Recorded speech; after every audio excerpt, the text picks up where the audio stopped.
What is up, everybody? Thank you so much for tuning in to another episode of the Bone Nerds podcast. Today's guest, absolutely killer man, just an absolute stud, Mr. Josh Smith, owner and founder of Montana Knife Company. AJ and I break into his world and completely nerd out on some incredible products that he's been able to create and the reason why they are the way that they are.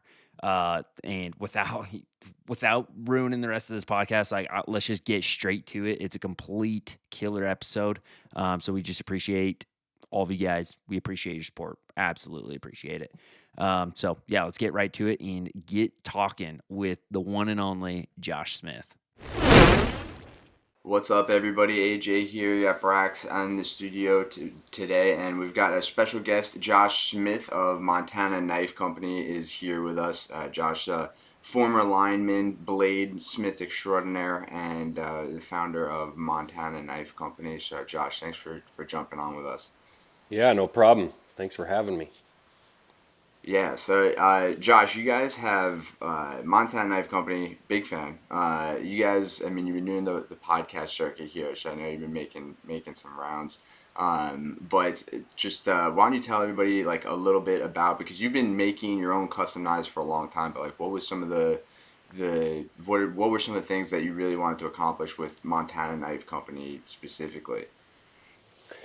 Yeah, I'd been making knives for 30 years, basically 25 years as a custom knife maker, but a lot of my stuff had been, was really high-end kind of custom art pieces, and I was getting a lot of requests from people to make hunting knives for them, but it was hard to make kind of one knife at a time at an affordable price range.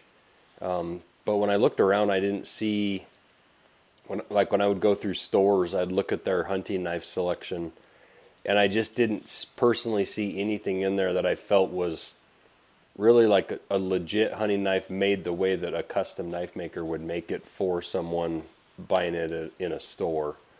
At a price point, it seemed like stuff was either just super, super cheap and not really well thought out, or then you went kind of to the custom end where it's $800 or $900 or $1,000 for a custom knife. So I felt like there was some room for improvement there, and yeah, we started producing knives more in that like $200 to $300 range, $350, which I think it's not cheap for a knife, but it's also kind of attainable for anybody if they want a good knife. Yeah, and obviously they're popular. I was sitting across from you during, I think it was the Magna Cut Speed Goat drop that you guys did, and I think you guys sold out in 3 or 4 minutes. Your phone was about to have an aneurysm from all the updates coming through. And I think it's been like that for you guys ever since you started doing drops about a year and a half ago now? Yeah, it's been about a year and a half. We we started in 2020 with the production business, but really, honestly, we were just barely getting going that year with some prototypes. Basically January 1st of 2021, I had quit my full-time job.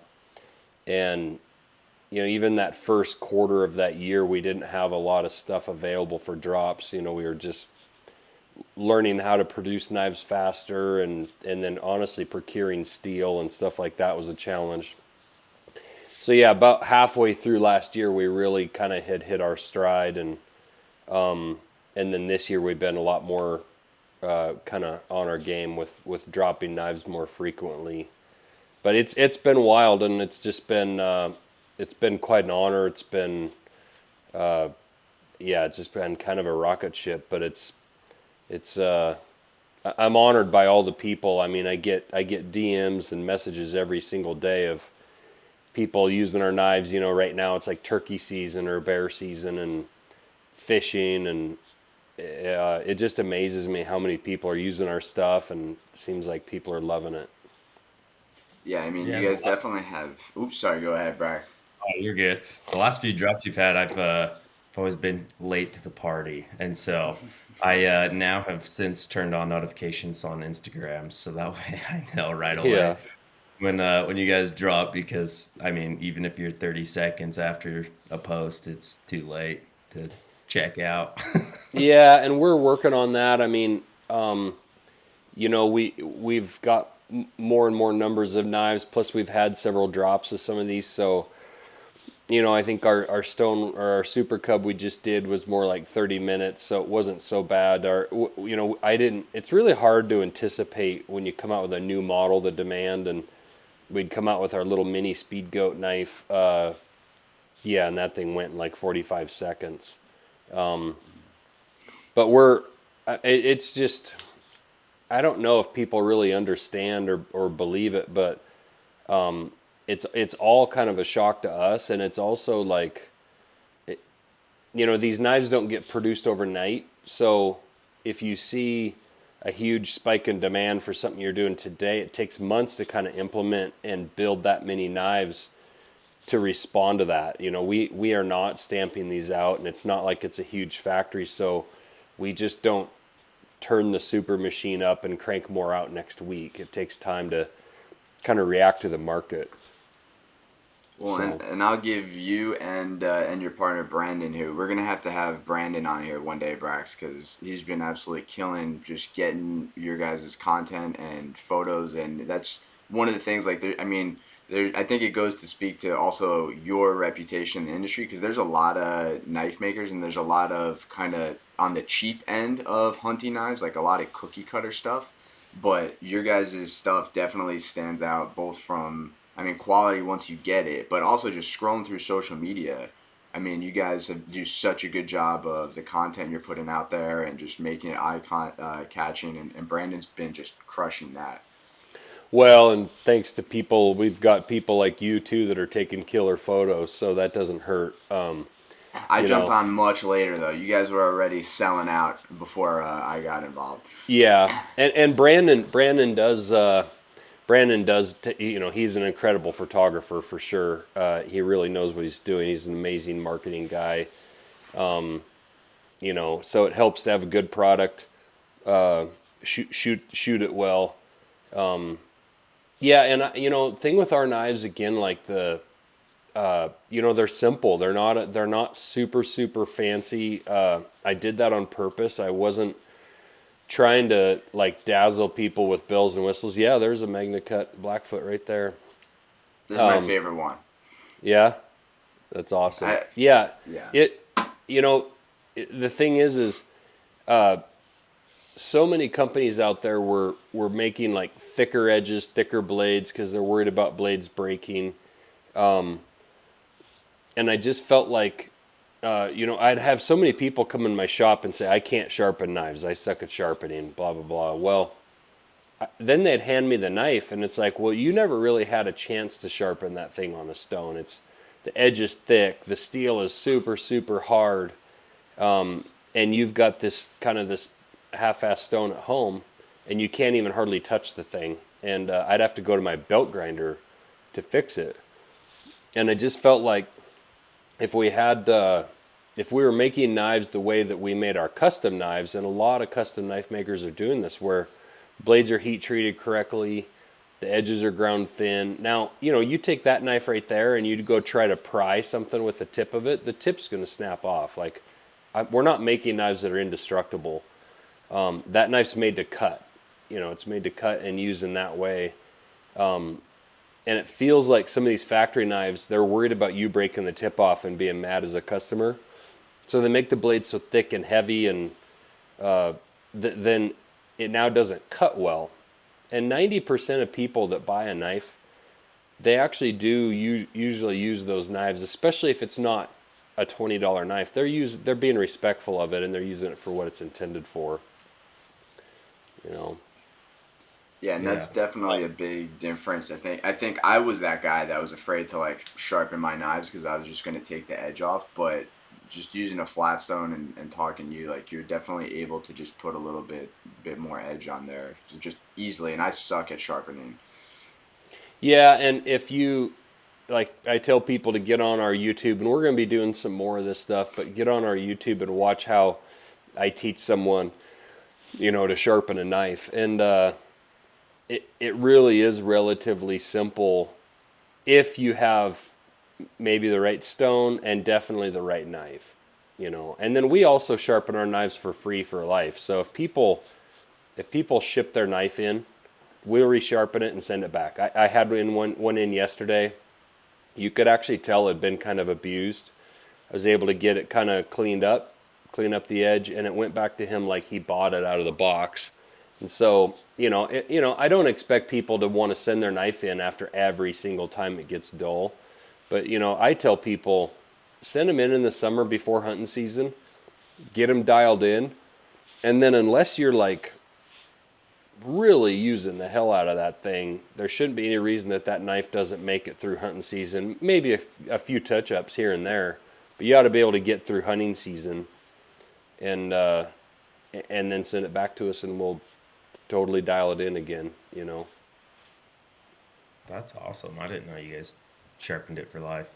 Yeah. That's my biggest problem that I have with knives. I mean, I've always had just cheap ones you could buy at literally Walmart, and they do not work to cut through an entire deer. Just quartering it up, it's game over. So it's more of a hacksaw at that point. Yeah, and there's a lot of I didn't say technology. I mean, just metallurgy, heat treating, and edge geometry. That's the part that. Sorry, I'm kind of yawning this morning. It's early out here in Montana, and I was up till midnight. Got a knife maker here that showed up. We're going to be doing some forging and hanging out, so I'm still haven't had enough coffee. That's the thing. I'll have customers ask me, or I remember people saying stuff about a factory knife, like, how hard is that? What Rockwell is that? And it's like saying with a bow, the only thing that matters is how many feet per second does it shoot. Well, I don't care if it's shooting 500 feet per second. If it's not accurate and it's loud and it's inconsistent, and or like with sharpening, if you can't pull it back, if you can't resharpen it and it's now a butter knife, I don't care if it's made out of freaking Valyrian steel for, Game of Thrones. It doesn't matter if it's now dull and you can't maintain it. And I did an Instagram video where I just kind of dulled off the edge on one of our knives. I did it live, and I took 2 or 3 swipes per side, and the knife was shaving again. And people could see I did nothing special. One thing that people do, say with a knife like this, I go backwards on the stone. So if this is your stone, I'm going backwards on the edge and then backwards that way instead of cutting into the stone. There's a few things with that. Like if you're coming across that edge and you're doing this with your tip and you're coming across, people tend to round their tip off because they're swiping across the stone with their tip. If you start at that tip and you lay that thing in just right and go from there and come back, you'll keep a nice sharp tip. I'd have people bring in knives that they sharpen a bunch, and they've got this little round bull nose of a tip. But there's certain things that if they watch my YouTube, it's very simple. I try to keep it simple for a reason. You should be able to resharpen your stuff, Yeah, that's me for sure. And I think like you made the bow comparison, and I think people don't realize this with knives too, is everything's a trade-off too, right? So you might have that super strong stiff knife, and it might even be sharp, but a lot of times they're super heavy because they're so thick as well. Like that was one thing I noticed with your guys' knives is you definitely took weight savings into consideration. You can tell you guys are out of Montana, and every ounce counts because even your bigger knives are lighter. Yes, exactly. No, it's true. That's exactly right. I mean, if you're carrying a knife to the top of a mountain, let's face it, most of the time you're not using your knife. You're just packing it around. And so there's ounces there that matter, that add up, that if all your gear was a few ounces too heavy, now it's pounds. So I believe in that. And like with the hardness question, what people don't understand is they'll say, I bought a knife that's 65 Rockwell. It's like, well, congratulations, you're carrying around a piece of glass in your pack. With heat treating, it's kind of an inverse proportion here. So if this knife is this hard, then the toughness level is down here. And people sometimes equate hardness and toughness as the same thing. Hardness is the ability, the harder it is, the less easy it is for that steel to be worn away, which is your edge, to be worn off and go dull, right? So if it's super, super hard, in theory, that whatever you're cutting against will the abrasion on that will have less effect on the edge. The problem is now you have to make that same knife pretty thick, because if you make it thin, it's really brittle. If you bring your hardness down, your toughness comes up.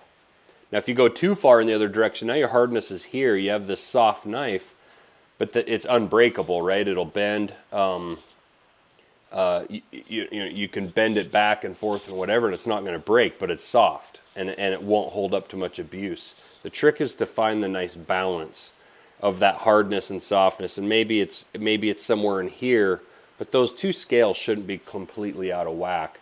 I'd rather that knife be somewhere in here and have the knife go dull on you after an elk or two, but you be also, that hardness level be down in that range where you can hit it on a stone a few times and it's right back sharp. Instead, if it's up here, now you have a lot of work to do on your stone. And if it's up there and it's thin like ours, it's going to be super brittle and easy to break. So yeah, it's all a bunch of metallurgy and heat treating, but there really is actual kind of science behind what we're doing and why we're doing it. Well, our listeners like to nerd out on this stuff, so that's perfect. Yeah, that to understand and hear what actually goes into a knife blows my mind, because for me, I'm just a complete dummy when it comes to metalwork and anything. So I'm thinking slice a piece of metal into the shape of a knife, throw it on a grinder, and sharpen one edge, and you're good to go. But clearly, that's not the case. No, there's a lot to it, and really, honestly, like our blades are heated to 1,500 degrees, and then they're quenched, and they have to drop below 900 degrees in less than 2 seconds for that steel to harden. And then you have to put them in an oven at 400 degrees for a couple hours, and temper them down, and then they go into liquid nitrogen at minus 320 degrees below zero. There's a lot of science that goes behind a blade, and if you're not paying close attention and your temperatures are off 50 degrees one way or the other, you can say this knife is made out of the greatest steel ever, but if you screw it up in the heat treat, it doesn't matter. You can make it out of a freaking Mountain Dew can. It's going to be, you're going to have the same results. So we take a lot of care in our heat treating process. The heat treater that does our heat treating has very high-tech, very advanced equipment to make sure that if we make 1,000 knives, they're all the same, Yeah, how long does it, like, if you were to walk into your shop and build a speed goat from ground up, how long is that process?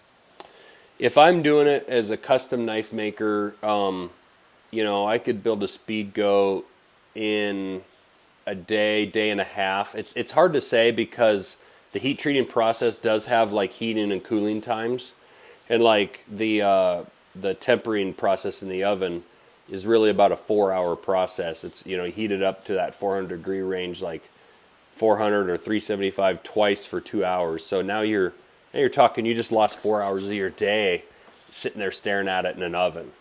So it's really actually more like 2 days. So if you're making one knife at a time like that, it takes a lot of time. We're doing some things that cut down on that process where we're laser cutting out the steel. Our MKC knives are not like hand forged, hand ground.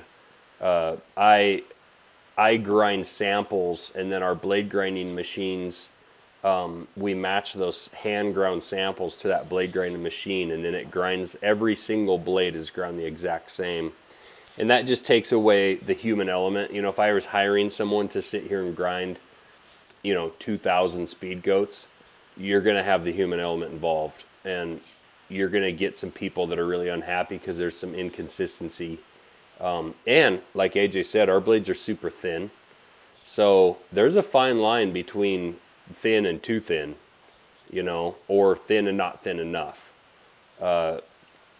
So there's some processes we do that we're involving machines, but then in the end, they're hand finished, hand sharpened, and hand wrapped. All that's done by hand, and inspected. So we have a nice combination of technology and some use of machines, and then also literal handwork, Yeah, it's kind of that happy medium between what you can get away with help and what you can't.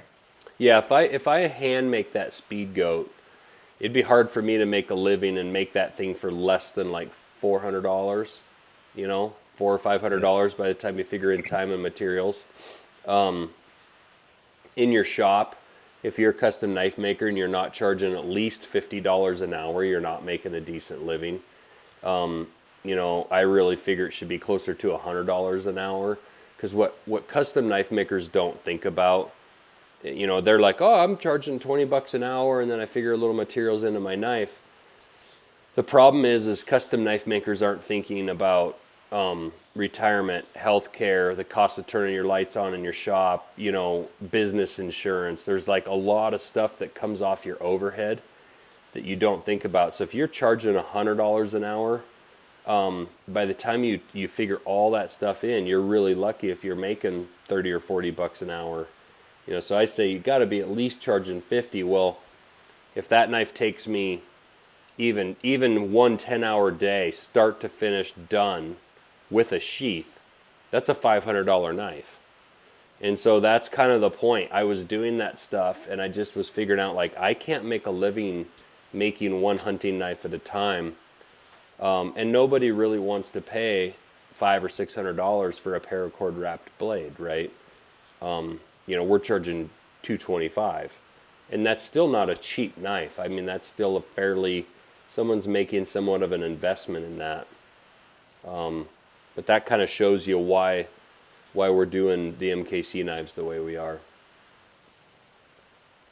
Yeah, and it is. But there is something to like getting to kind of like a deeper component. Like a knife's a very utilitarian thing, but it's also a part of like that final memory of the hunt, right? Like there's something special about having like a nice knife that you kind of pass to your buddy as you're skinning something out, right? Like it's always part of that memory too. And having a cheap knife is always annoying. Like no one wants to be that guy that's like using a spoon to skin their deer when everyone else is like halfway through the other side. So there's just something like about it. It's one of those pieces of gear that you're mostly just hiking it around, but it's definitely it for whatever reason it kind of like settles into your mind like what you had when you killed something, what we were using to cut it up. Yeah, I think about when my kids, first killed their deer, and each year when they kill their deer, it's kind of that moment like, okay, we've gotten up, we've taken our pictures, done everything, now it's time to get to work. And it's like, it's a big moment for like a kid, like, okay, we're going to cut into this thing, right? And to have something that's really nice and sharp, does the job easily, and then, to me, that's the cool thing about having a knife like ours or somebody else's that you don't actually throw away. It's there. You're stacking experiences on those knives, and I've always been bothered by the idea of these throwaway replaceable knives, the replaceable blade knives. I like to say, when you walk into Target, Home Depot, Walmart, I don't care what store you're going into, a sporting goods store, when you look around, everything is made these days to throw away. Like we used to make, your grandparents' furniture was passed down, their dressers and their cabinets and like all their stuff. Like, it just seemed like so many things back in the older days were definitely made to like pass on and reuse. And to me, knives, guns, jewelry, and artwork it's really hard to think of anything else that you have that's going to get passed down. And it really bothered me that we were taking one more thing that I've personally seen hundreds of people come in my shop over the years to ask me to resharpen Grandpa's old hunting knife or pocket knife that he carried forever. You know, he carried this pocket knife through the war, and you know, this was his knife he carried in Vietnam, or this was the knife that he carried forever as a young man hunting. And now Grandpa's dead and gone, and they still have his knife that he carried, and there is something special about that. And I think it's the same way for Grandma's jewelry, you know, and maybe some of the artwork that they had or bought. But I don't know that I agree with you that a knife is a part of your gear. I really don't think that down the road you're going to probably, I mean, you might pass on your binoculars. I've seen some of the old hunting gear and stuff, but you're not going to pass on your camo. You're going to use your camo up. You're going to use your packs up. You might give one of your older packs to your kid to use or whatever, but a lot of that gear they like to get new. The new technology comes out and they want new gear. And even with knives, people are going to want to get new knives someday, but they're not going to, you know, a lot of people aren't going to throw those things away. It's, you know, it seems weird to us, but in 50 years, you're going to have a grandchild that's going to think it's pretty cool that he had your knife from back in the early 2000s, you know, when Grandpa got this thing. That's definitely true. I actually use my grandfather's binoculars. They're not crazy old, but they are about 5 times heavier than the new stuff coming out. But and that's part of the cool. That's part of the cool thing about passing things on is that you do see like, wow, this is what a pair of binoculars looked like back then. Like this is I've you know, the rifle scopes, for example. And that's what's part of what's cool about guns. It's like, man, this is the scope that they were using back in World War II and that time frame, whether it was maybe in war or it was just hunting.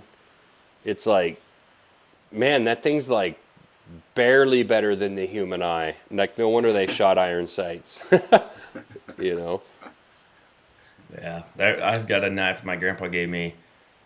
It was actually the day that he died. He gave me this pocket knife when I was doing some yard work with him, and it's like a super cheap, like Harbor Freight, just, you know, nothing special at all. But I have that thing, and I'll never get rid of it. One, because I was the last person to, you know, be there with him, and last thing that he ever gave anybody.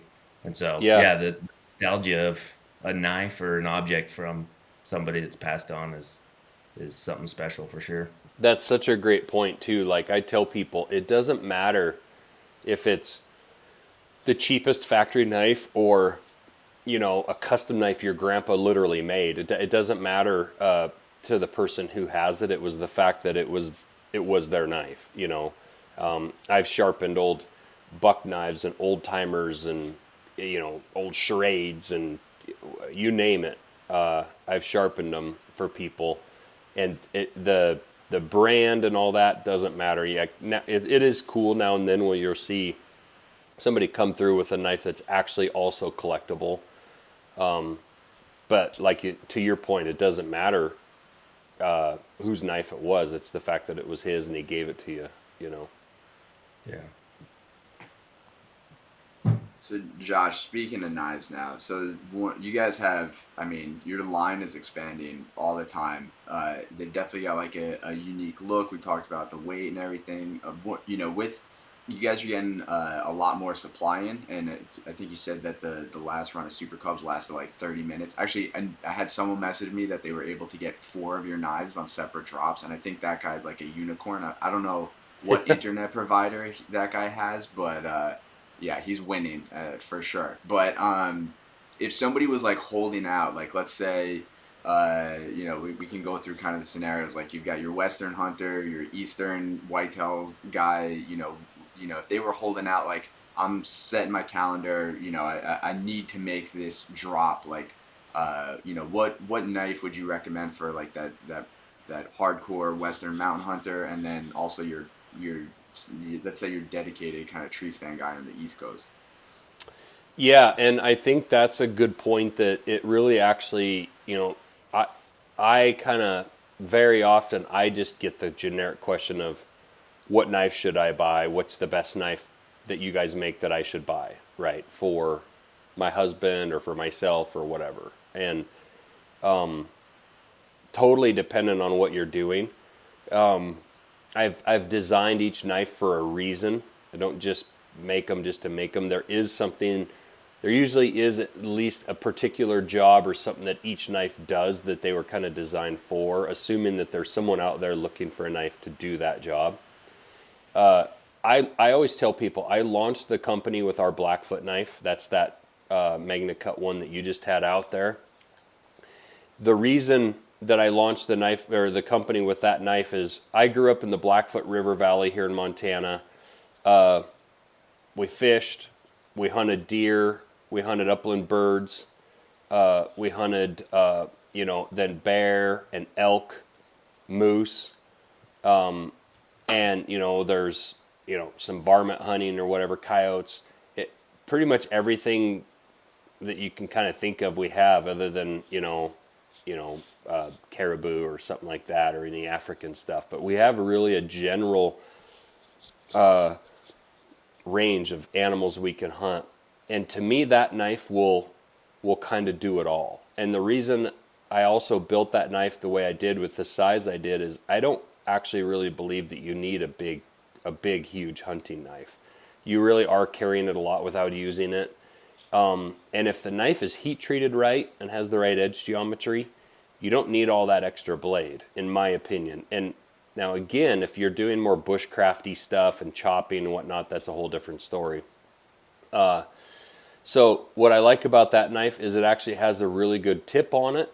So if you do shoot a mule deer 10 miles back in Colorado, and like an Aaron Snyder does the kind of hunting he does, you're going to cape that animal out. Well, if you've ever caped out around the horns and dealt with, going, around the eyes and into the tear duct and stuff like that, you need a tip of a knife. It's hard to get up underneath the base of those horns and really do a good job caping.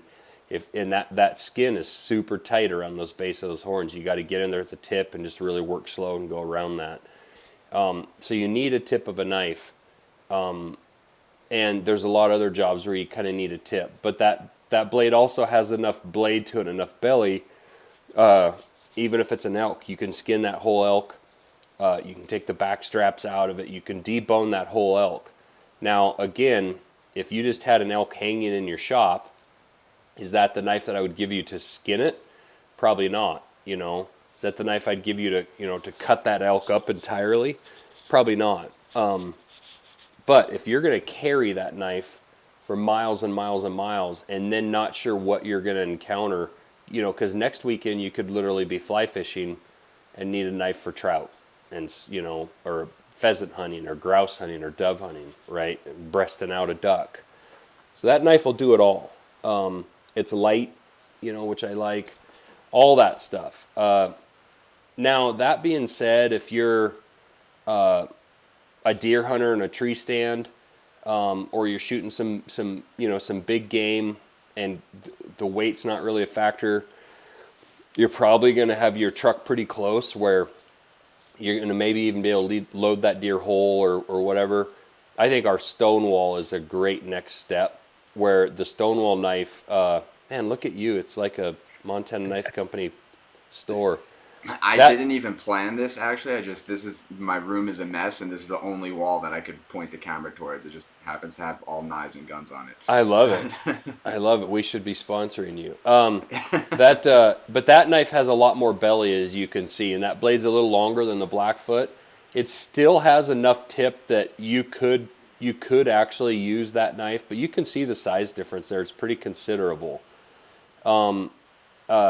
And there is enough tip on that Stonewall to still cape out, though I would argue that it's be a little bit more of a pain in the ass with that big tip, or that big belly there, but it's possible.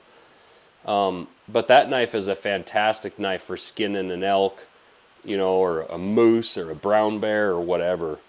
Our Super Cub knife, our big Super Cub, that's just a little bit bigger blade. Again, it can gut, skin, do whatever. That's even a bigger, longer blade than our Stonewall.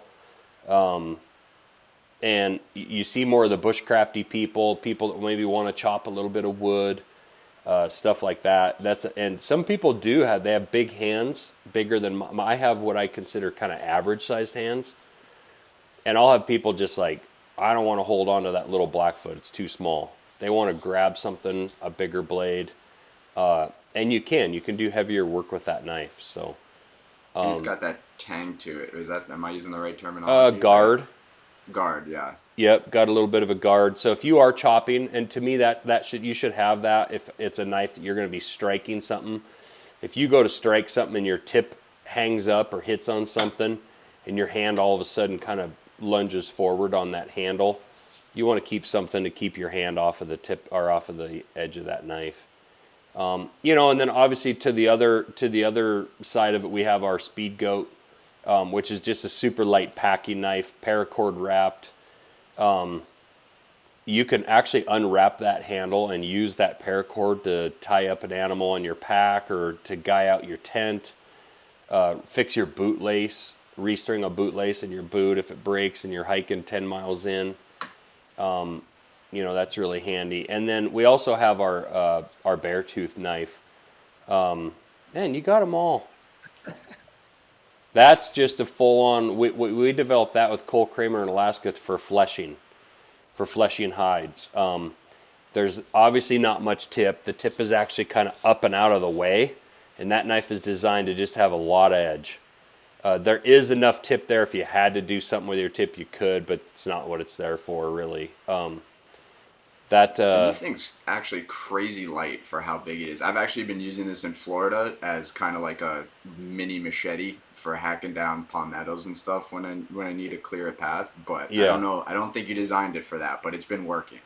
No, but it's super light. That blade's only 110 thousandths or 100 thousandths thick. I mean, it's thin.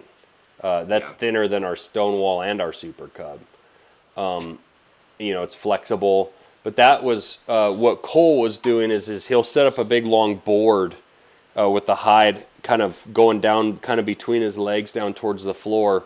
And they're taking big, long strokes down that board, pushing out. And like with this knife that has a real aggressive tip and not much belly, when you make that long stroke and you push out, now the tip is into your hide, and you're cutting or catching in your hide with that tip. Where that knife, that tip is still clear back here out of the way, and this is all belly. And you can just continue a full arm stroke down that hide. And that's for professional guys like Cole who are trying to clean up hides before they get them tanned for the customer, because he's a guide. That being said, I've had a lot of people using that knife, more I'd say regular people, using that knife for like a lot of butchering and even in their kitchen. And that being said, we are going to be coming out with chef's knives here soon. So yeah, Brandon's been. I had a couple of pictures of your guys' chef knife from that event we were at in San Antonio, and Brandon's like, "Hold on to those, don't post those out yet." But yeah. And that makes so much sense what you're saying for Cole, because he's also dealing with. I mean, it seems like every year he's got a new record grizzly bear, so I'm sure you don't want to be poking holes in those hides. Yeah, poking holes in those things, and they're huge hides. So he's looking, if he's doing 6 or 8 of those, 10 of those bears a year, it's just a lot of work, and he wants to make it happen as fast as he can. A lot of times he's dealing with that hide between clients. They have a day or two off before the next client comes in. And you can't screw around. He's got to get that work done, get that hide salted, and then on to the next client. I've got a question. I actually drew a Utah bison tag for this year, and so what kind of knife am I going to need to chop up a big old buffalo? Yeah, that's awesome. I think that Stonewall is really great for that.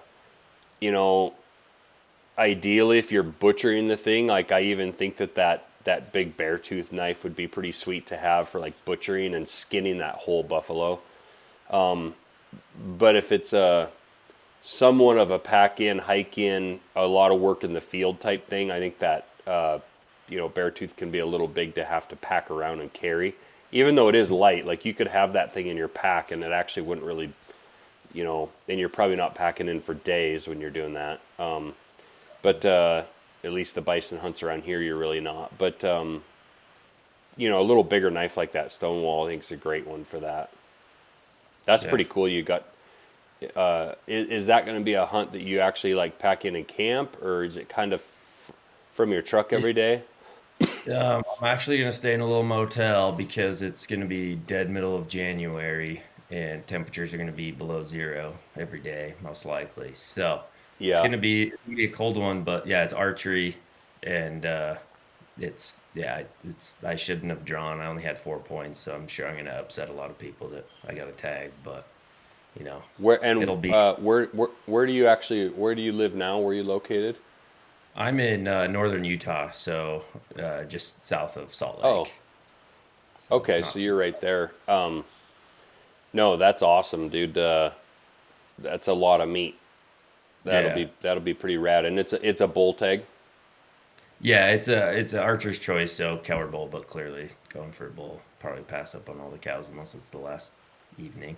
But yeah, Yeah, I'm so excited for it. It should be a ton of fun. I've messaged people that had the tag last year, or the last few years, and they said it's the hardest hunt that they've ever done. And in my head, I'm thinking, oh, you know what? It's like Yellowstone. Just drive up, find a big old buffalo sitting on the side of the road in a field and shoot it. But no, these guys are sitting at the guide was saying about 10,000 to 11,000 feet during the winter. The bulls just kind of split off and go high for some reason. that's wild. It's interesting. So I was told by a guy I had envisioned kind of the same thing. You drive through Yellowstone and there's buffalo standing next to the road, and a guy Yeah. drew a bison tag here in Montana last year, and he said far and away the hardest hunt he's ever done.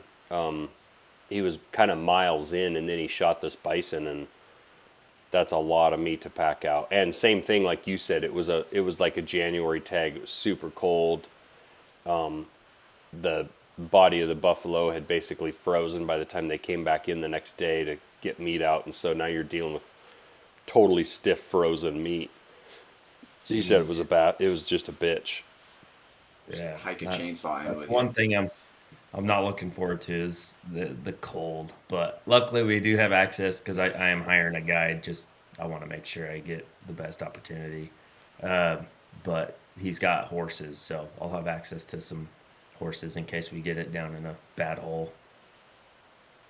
And that's what my buddy had said. He's like, if we'd have had horses, it would have been a game changer. So that'll be, yeah, having horses will be probably save your life. Yeah, for sure, no doubt. The guy last year, he drew the same tag. He shot one opening evening of the hunt, and he said it took him 5 days to pack that bison out because it was just way out of the middle of nowhere in this steep country. The unit that it's on, it's the Henry Mountains, and I've always, seen kind of rolling hills and stuff with bison, but these guys are like mountain goats, just straight up on these cliffs. So that's been rolling through my head, like all the gear, what I'm gonna need for but bison. So knife is number one on the list because that'd be an awful experience trying to cut it up with some Walmart cheap knife. Yeah, yeah, for sure. No, no doubt, man. Yeah, and I think that's a case where it's like smart to have even our Super Cub, that bigger blade Super Cub or a Stonewall. It's just a lot of animal. It's just a lot of cutting. Yeah, You know, so that would be pretty rad. I can't wait to see pictures of that. yeah, it Don't worry, Brax. should be I'll fun. send you one to use. Yeah. If I can't make a drop, I'll call AJ. He's got them all. Yeah, I'll come it's take pictures too. our little retail store down there. You can also looks like also get an AR with a knife back there. So Yeah. Listen, I got into a bunch of hobbies over. A couple years ago, I said I wasn't a knife guy. This year, I'm declaring I'm not a gun guy. So it seems like I acquire whatever I'm not right now. So yeah, good problems to have. yeah, good problems. So Josh, you mentioned the because I can start going down a rabbit hole of hunting ideas because Brax got my brain going now. But you mentioned the chef's knife. Is there anything else you can give us a little teaser on what you guys got kind of cooking up in the shop? Yeah, and a lot of this stuff will be more for fall. We have some things going right now, kind of more along that bushcrafty line. A bigger blade even than our Super Cub. I don't really have one sitting around here. We also have these coming, which are pretty Yes. rad. A little nice little hatchet. That's kind of a prototype. And then we have kind of a variation of the Speed Goat. Maybe a Speed Goat and a Stonewall had a baby. So some of that, some stuff with some other companies and some other people. Potentially a really big name in the bow hunting world that you probably recognize. So maybe rhymes with Han Fudley. I was gonna say, is there a lot of green involved? Yeah, In the could be some green involved in that. We got stuff going there with him. So yeah, and a couple other another pretty good sized brand you'd recognize. We did a knife for them, be kind of more available through their site. So yeah, there's definitely, and then the chef's knife stuff and fillet. Oh, cool. So we're actually, that knife maker that's here right now, Mareko Malmasi is his name. He's a chef's knife maker, and he's actually the one that helped design our chef's knives. He's, I'm going to be the first one to admit, like, just because I'm a knife maker, it's kind of like if you're a pistol guy, right, and you're a world champion pistol shooter, it doesn't mean you know how to shoot long-range sniper rifles, right? So Yeah. just because I'm a knife maker doesn't mean I know everything about every knife design. That whole cooking world and chef's knife world is its own special thing, and there's a lot that goes into that about, the how and why of a design of a knife.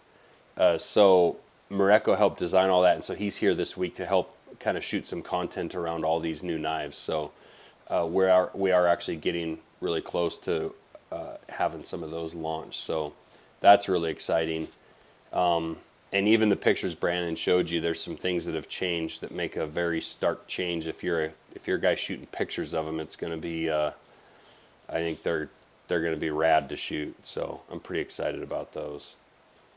Yeah, it's cool. And one thing I didn't realize is how collaborative and small the custom knife industry was, and like how tight you guys all are and supportive. It was cool to see that at Winter Strong. It seemed like we had like all the best knife makers under literally the same tent forging both nights.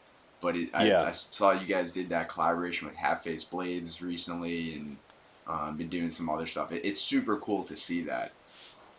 Yeah, and I was raised by knife makers, and we all, I guess, are somewhat competitors, but you also know, there's, I see people and they'll have 10 different knives from 10 different knife makers. I don't really think it's not like you're hunting camo. You're probably not mixing your Sitka with your Kuiu, and you probably are generally wearing kind of one brand of camo, and that's it. You got these kind of, you're a Ford or a Chevy guy, and that's it.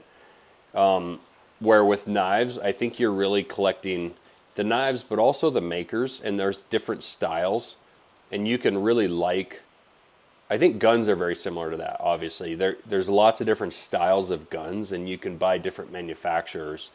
And it's hard to pick your favorite because you love kind of everything you got, and you have them for different reasons, and they accomplish different tasks. So there's the custom side of knife making. I really hope that when people are getting our MKC knives, yeah, they're pretty and they think they look cool, but I really hope that people are buying those to use. Mm-hmm. There's a lot of other knives out there that I think people are buying. A lot like my customs, people are buying the maker. They're buying kind of the collectible side of it, the looks, to pass down and all that. But what I take pride in with the Montana Knife Company knives is I really feel like people are buying those. Like I've got all these other knives, but I'm buying this knife to use, and that's I take pride in that. I've had people like tell me about some of our MKC knives, like, yeah, man, sorry, it's kind of all beat up and it's used and it's rusty and got blood all over it, and I should probably take better care of it. And I'm like, no, man, that's freaking awesome. Like that. Now if I made you a $5,000 knife and then I showed up next year and it was just all like bloody and rusted up, I mean, in a way it'd be kind of cool that you used it, but I also be like, damn, I put a lot of time hand sanding that thing and you just kind of abused it, didn't care for it. It's more of a piece of artwork, so I do think that it's cool that way. But yeah, I'm friends with a ton of knife makers. Even the knife factories that are out there, like you're never going to hear me talk shit about a particular company. I'm going to try and tell people why I think they should buy our stuff, but I'm not going to really get into why you shouldn't buy somebody else's. Unless they're just total douchebags, then I might. Every industry's got those. Couple. Yeah. Well, Josh, I know that I think you guys are hitting the road for a couple of events this summer, and that's one of the other cool things is, you guys are very accessible and super fun to talk to. I think Isaac Alleman Sr. actually introduced us for the first time at TAC, I want to say, maybe last summer. But are you going to be hitting up? I think Brandon said he's going to be at the Pennsylvania Total Archery Challenge. Are you going to be at any other events this summer and people can come say hi and check out some knives? Yeah, Brandon will just be hanging out at that one. We won't really have a booth, but he'll be around. That's kind of a home game from him. He was born and raised in Pennsylvania, so he's excited to go to that. I would love to go to that, but I don't remember. My sister decided to get married that weekend, so and she asked me to officiate her wedding. So I'm going to be priest or rabbi or I don't know what you call it, but I don't know what I'm gonna do. Everything. Do the collar with the yarmulke. Just cover all the bases. I'll just cover all of them. Yep. So we're doing that here in Montana, but yeah, we will actually have a booth at Big Sky TAC in Park City. I think we'll be at it's kind of an invite only deal, but there'll be maybe some people listening to this. The Eberly Stock Out There event. I'll be there too. I'll see you guys there. Oh yeah. Okay. Perfect. Awesome. Yeah, that'll be fun. That'll be a fun event. Yeah, those are really the two events that I can think of. Yeah, I went down to the Texas TAC, went down to the adaptive athlete deal at Black Rifles Ranch, and then went and shot at the Texas TAC. We didn't have a booth, just kind of went to hang out. I will say, it's pretty freaking rad when you're walking around like a Texas TAC, and then there's just random people walking by with like one of our speed goats on their pack, or wearing our hat or our shirt. I got to say that's still very weird for me. I don't know if it's still weird for Evan Hafer to see Black Rifle stuff randomly, but I definitely, for me, it's weird, but also weird obviously in a good way. It's amazing. It's really cool that people are doing that. So, to those people that have our stuff and are kind of rocking it and wearing it out at an event like that, same thing with our knives. When people, you spoke to it earlier, but when you shoot an animal and you get ready to harvest it out, it's awesome how many people are taking the time to take a picture of their animal with our knife on and then send that to us. Like, they're really truly including us in the hunt. And like that shows that, like, it's not like they were just taking pictures and there happened to be a knife there as they're using it. Like, they're legitimately like sharing that experience with us, and it makes me kind of feel like I'm partially there, and that's very much appreciated. Like, I have a deep appreciation for all the people that are buying our stuff and using it and wearing it. So well, I think your dedication to American. Yeah. Oh, sorry, AJ. No, no, no. I was just I feel like I'm yeah. lagging a little We all are. I think it's early, so I'm a little under the weather bit. too. But I think your guys' dedication to American manufacturing, even trying to get as much apparel and everything made over here as you can. I think people really it resonates with people, especially everything we've been experiencing over the last 2 3 years now. And I think people appreciate that too. You guys are one of the companies leading the charge making stuff and making quality stuff here in America. And I think that whole hopefully it's a change in our culture that whole disposable mindset is shifting somewhat because maybe that's one of the positives to come out of all these supply shortages is we get a little less wasteful. Yeah, I like to kind of say if even if you think our knife is twice as expensive as the knife you would have bought at Cabela's, if you use it 5 times as long, I would think you're really way ahead in the end, and you have something to pass down. The fact that you can send our knife into us and have us sharpen it and take care of it for you. The fact that we've had several people for various reasons, probably 4 or 5 people do something I would maybe say out of the scope or somewhat stupid with their knife and crack one or break a tip or whatever. Like the fact that we just send them a new knife, like no questions asked, we just replace it. And people are kind of blown away by that because I think they've gotten so used to having shitty customer service and not being able to email a company and get a response. Like we try to respond within a day. And I really do hope that as we grow, we can keep that up because I think that matters to people, and that whole American made, and really like knowing your makers, knowing who is making your stuff. I think it's similar in the kind of the movement of kind of growing your own food, or at the very least, kind of knowing who grew your food. If it's at a farmer's market that you're buying it, or you're buying your beef from a local rancher, like, man, go buy your beef from a local rancher. Go try to source your chickens or your pork from someone that you actually know. Maybe it's a third degree of separation between you and actually knowing that person, but it's a friend of a friend. Like, especially out west, most people are one phone call away to knowing someone that knows a rancher. And,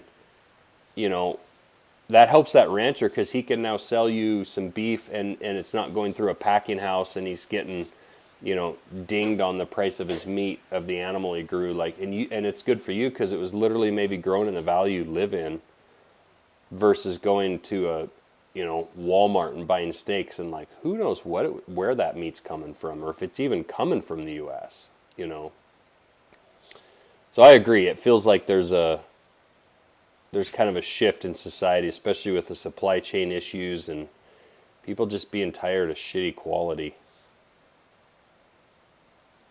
Yeah. You touch on the customer service part, and for me as a consumer, that's probably the number one most important thing. And like I feel like that's what makes so many more customers more loyal to that company because you're loyal to them. So like for instance, Vortex, they're as easy as it gets to get a new pair of binos when you chuck them off a cliff and completely snap them in half. I've used their VIP warranty thing twice. So I've just it makes me not take care of my binos and spotting scopes as good as I probably should, but I know I have the insurance of, hey, they'll clean it up for me, or if it breaks, they'll fix it or whatever. Yeah. And I'll always buy that because of that insurance that I have, or the customer service. No questions asked about that at all. So as a consumer, I appreciate companies that focus in on that. Sure. Just like our titled sponsor, Dialed Archery, and their new Arxos site. Right. There we go, Brian. We got our plug in. Good job working that in. Yeah, right at the end, just for the loyal fans. Yeah. Well, But Josh, we've been on here for an hour. I know you're a busy guy, and I'm sure you want to get back to making some content and forging some knives. And I'm excited for those chef's knives and everything else. That hatchet that you guys have coming out, I might have borrowed that prototype for a couple of photos at Winter Strong, so Brandon was keeping a careful eye on me. But Yeah. but that's super exciting. It's kind of funny actually. When that was there, I had that thing stored back in a box or something, and all of a sudden it was gone. It was gone for a while, and I could not find that thing. And then come to find out, I think Brandon stole it and gave it to you or something. But I thought somebody had taken it home. I'm surprised it's not sitting on AJ's wall back there. Yeah, it will be It would have been eventually. great. Yeah. Well, Josh, Well, where can? Sorry, go ahead, yeah. Brax. You Oh, close this out. I I've was been gonna talking wrap a up lot. same thing on where we can have everybody find you, Josh, on Montana Knife or any personal stuff, and where they're gonna see the latest drops and be able to find you on your website. Yeah, kind of the modern day business card these days. Obviously, is Instagram. It feels like at Montana Knife Company, and my personal page at Josh Smith Knives. You'll see a little more of my personal life stuff on there, and whatever stupid stuff I'm doing. Brandon keeps the Montana Knife Company probably a little more professional. And then obviously we have our website montanaknifecompany.com. So we have Facebook and all that stuff. So pretty easy to find us. So yeah, look us up. We're pretty good about engaging with people, messaging back and forth. So yeah, we really do. It's gotten harder. The more people we get, it's harder to engage with everyone in a lot of dialogue. But we definitely try our best to engage with people, and I think it's important to have that personal connection with companies. So yeah, look us up. I appreciate you guys having me on. Yeah, Thanks, we Josh. appreciate you waking up early and getting on. Yeah. Normally, I'm always up. Usually this time of morning, it's just I'm usually not up so damn late. But it's like when you have friends come to town. So Yeah. Well, thanks, Josh, and thanks everybody for listening. Go check out Montana Knife Company and Josh Smith Knives, and we'll catch you guys next time. thanks, guys.